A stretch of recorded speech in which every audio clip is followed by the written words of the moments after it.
Would you consider this a peach cobbler?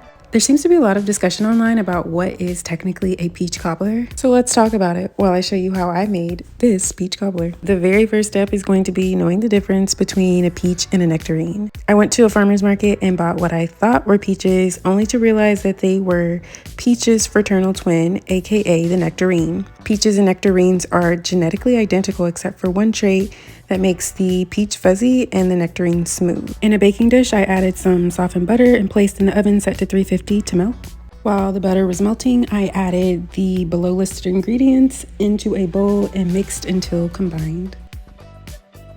Okay, so back to the peach cobbler debate. There seems to be a lot of consistency in making the peach filling. So much of the debate centered around what the crust is made of. Some people argue that if you're using a pie crust, whether handmade or store-bought, you are actually making a pie. Others make the argument that if you're using batter or a cake mix, you are making a dump cake. The recipe I followed was from Everything Just Baked, and this recipe calls for making a batter-like consistency crust, which you then pour into the baking dish and then place your filling on top of.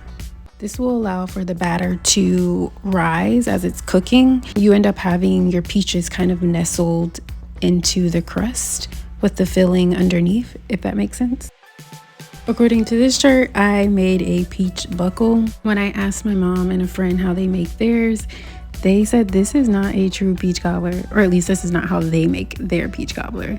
Me and my people are from the South, so I don't know if there are regional differences in what is considered a peach cobbler, but let me know down below what you consider a peach cobbler. Like, comment, and follow for more.